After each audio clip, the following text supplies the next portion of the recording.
अपनी बात रखिए। Dear friends of the media and press,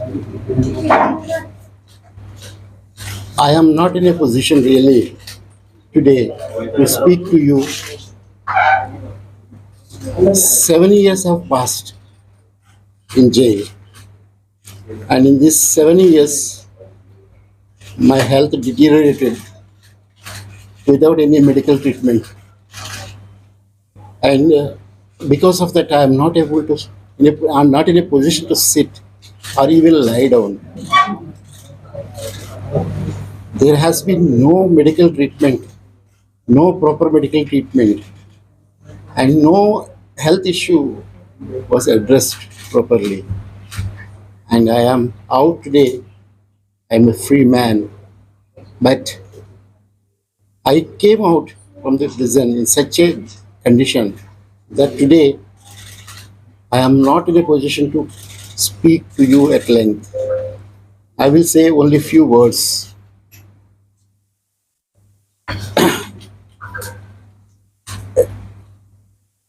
I entered the prison as a healthy man in 2014 May, except for my polio and wheelchair bound condition. I had no other health problem at that. Today I am facing such a severe health condition, severe heart condition, muscle problems with brachial plexus, liver problem, pancreas problem, gallbladder problem, all are severe. And doctors said I had to go through multiple operations, surgeries, but nothing was done. My heart is working with only 55% capacity today. And this is recorded by the doctors, but done nothing.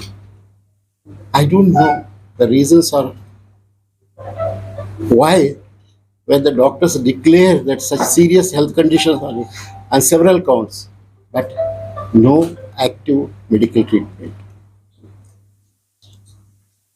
So that is the situation where I am in today. Today, I would like to thank all of you as a press who supported to bring out the facts, truth, and justice. And particularly, I thank with your help. I thank and convey my thanks to all my lawyers. It is a great struggle for the lawyers to bring justice. And they struggle for 10 years. I particularly thank Sri Subodh Dharmadhikari, who stood for me during the appeal and unusually and abnormally, which never happened perhaps in the history of judiciary, that the same case is heard in appeal twice. And how hard it is for my lawyers, and particularly Shri Subodh Dharmadhikari, who was not well during the time of the hearing, still he attended the court in a serious health condition also. And and also he worked throughout this period of appeal pro bono, and he stood for the truth. That's why he did it for pro bono, and also when he was not even able to get up from the bed, he attended the court. He knew from the case where the truth lies, and as a human rights activist, he wanted to defend and bring out the truth to the society. That's why He stood even when he was not able to come out of his house. He stood and he fought. And along with that, a number of other lawyers who assisted him. And you know, obviously, the lawyers sitting around me who assisted Subodh Dharmadhikari and others. I thank lawyers from Delhi, Mumbai, and Nagpur. I cannot even take all their names, so I would like to convey to you by each one name of the lawyers. All the team of lawyers, they fought for justice and for to bring out the truth and fact before the court. In this short presentation before you, I must recall one important thing. My defense lawyer, Surendra Gadling, who defended my case during the trial in Gadchiroli court most effectively and also with great detail. Today, I am so very sad that great human rights lawyer is behind bars. There is no other reason. The only reason is that he defended me effectively during the trial. That is the only reason why he was arrested and witch hunted. He just not only defended me, he had defended hundreds and thousands of cases. The poor Adivasis, the poor Dalits, poor people, even without taking a single paise fee, he fought for justice as a human rights lawyer, as a fellow human being with a great democratic mind. Such a lawyer is languishing behind the prison. And in fact, I would like to say, during the trial, he was threatened. And it happened in front of me also. The indications that he will be incarcerated, he will be witch hunted, was visible, clear during that time itself, during the trial period. Certain vested interests and police forces, they said that after Sai Baba we will see you. And that's what exactly happened. So the justice in this case, in my case, is to have to fully achieve. A defense lawyer of great repute, eminent lawyer, great famous lawyer, who has a human approach to law, is languishing behind. This is not good for our country. This is not good for our people. As a human rights activist, I am really hurt deeply, and I feel that what is happening is not good for our country. Surendra Gadling, my lawyer, is the human face of law in this region, Vidarbha region. That human face is behind bars.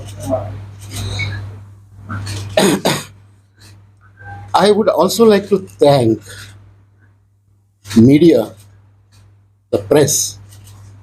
He supported me and my family all throughout the 10 years. Today, in fact, is 7th March. 7th March was the day when I was convicted and the sentence was pushed on my head. Without any evidence, without facts, without anything that could stand before law. false case, fabricated case.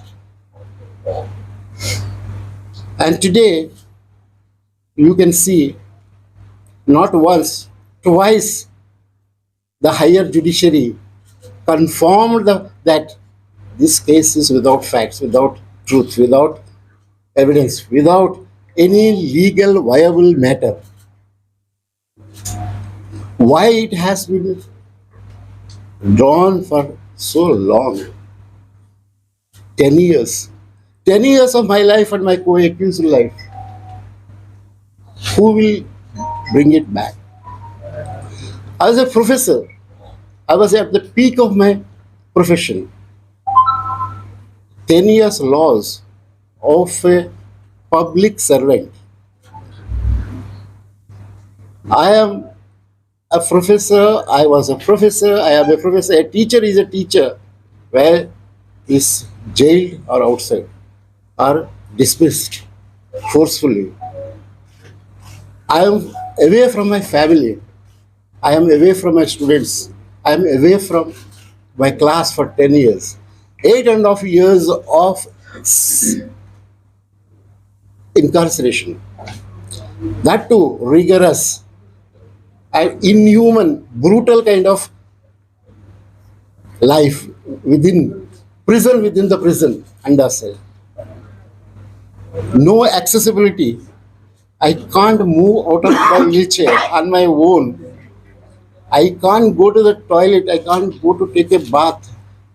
It is a wonder. It is only a chance that I came out of the prison gates today alive. There was every chance that I would not have come out alive. It's it's the wishes of the people, not only in India but throughout the world, and their struggle that inspired me to live even with such suffering, pain, and kind of atmosphere where I was kept with so many restrictions which are not even applicable to other normal, so-called normal people, prisoners. Every moment was my family struggle, my lawyer struggle, all democratic people in the country and worldwide. They raised the voice for truth and justice. After all, one thing that one that thing I wanted to say is that the question comes: why such humongous kind of suffering is given to me and others? Why 10 years of such injustice? Suffering happened. Why this case? Why at all this case? I just wanted to say two sentences about this. 10 years ago, before this case was instituted, I was asked by veteran democratic rights people in Delhi one thing. You know, Justice Sachar and retired IAS officer who worked for the Adivasis, B.D. Sharma. Surendra Mohan was an MP and a socialist. Professor Ranadhir Singh, a great eminent professor of political science of Delhi University, internationally acclaimed professor. Swami Agnivesh, yes. And these people are no more today. They left us. While I was in jail, I was reading about the obituaries of those great men. I have taken only a few names. And these are the people who ask me one thing: you please coordinate human rights society organizations, groups, civil society groups, to raise our voice as a single voice for the rights of the tribal people.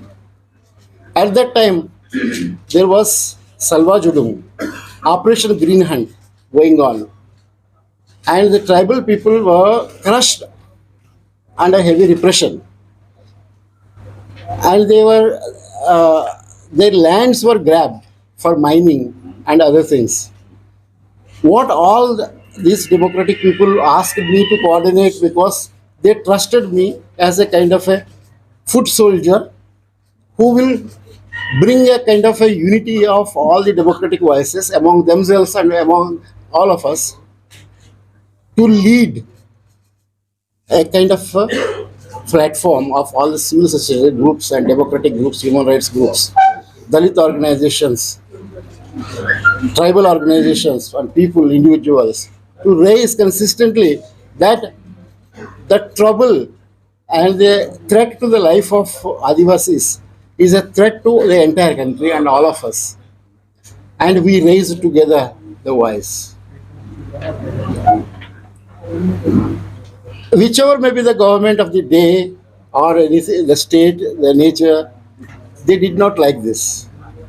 And internationally also, many human rights organizations, United States, United Nations wings, they also asked me to coordinate with the material of sufferings of the people of tribal belts, Central India and Eastern India. And I was dedicatedly doing the documentation work and raising the people's voice together. As a center, they kept me under the guidance of Professor Ranveer Singh, Professor uh, and other professors and B.D. Sharma and others. I was a coordinating point. I was a point at coordination. So that is the only reason. That is the real reason to stop the voice of the people. I was implicated as a second thought in a case which was filed 10 months before at that time. So I would also like to say a last word about one thing. Uh, One of the co-accused in the case, Adivasi, who belongs to most primitive tribe of this country, who was falsely implicated and who was there in the case. He was also there in the same undercell. A young man with a young daughter, this man, Pandu Narote, died during this course of injustice and incarceration. It is very, very sad thing for me and haunted me all these years since he died. Why he died? It's a simple disease. Who is a young man? Great injustice is done to this kind of a tribal person who is illiterate. He who came never out of his village and whom we don't know each other at all. That's when, how did he die? So of a simple fever. Is it possible in this modern time for a person to die because of a simple fever? What kind of a death is this? Please see the details of his death. I am very saddened today that he is not being released along with us. He is not there for the family. He is not there for his freedom. In his death, whoever, whichever institution is responsible is responsible. I can't say, I can't think of a person who is an innocent person, who belongs to a most primitive tribe, who doesn't know about court, who doesn't know about a case, what is law, nothing, was falsely implicated. And he was killed in the prison. It is not a death of by fever, it is a killing. In what terms we can describe a person who is a Adivasi, who is a young person?